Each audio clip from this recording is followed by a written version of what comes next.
अपने सब सुन रहा छी एपी प्रोडक्शन की प्रस्तुति।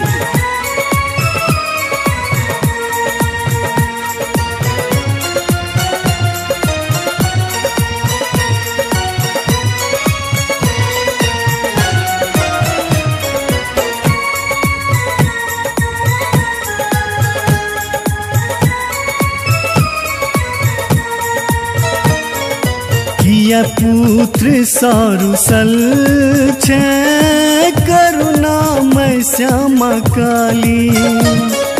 किया पुत्र सारुसल छे करुणामय श्यामा काली। आशा तोहर गे मैया, आशा तोहर गे मैया, दोसर ने माँ शिवानी। किया पुत्र सारुसल छे करुणामय श्यामा काली। किया पुत्र सारुसल छे करुणामय श्यामा काली।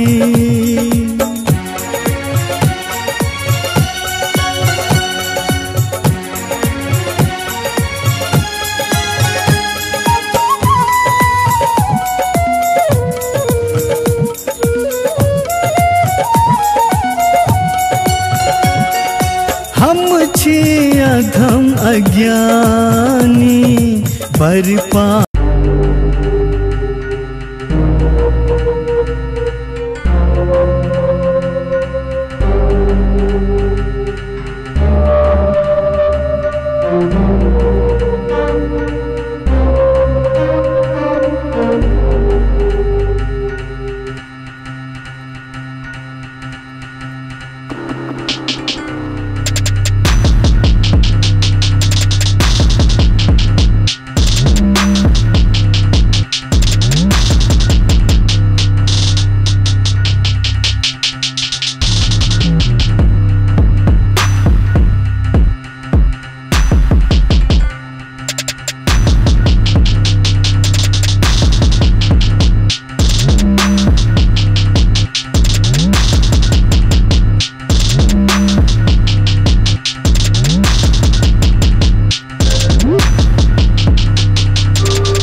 तोहर महिमा ममता के मूर्ति छी है।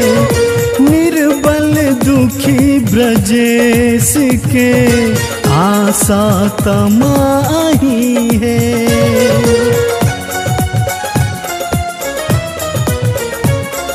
सुन लो तोहर महिमा ममता के मूर्ति छी है। निर्बल दुखी ब्रजेश के आशा तमाही है।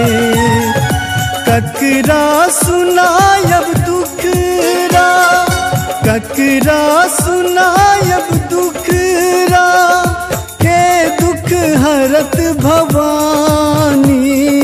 किया पुत्र सारुसल छे करुणामय श्यामा काली। किया पुत्र सारुसल छे करुणामय श्यामा काली।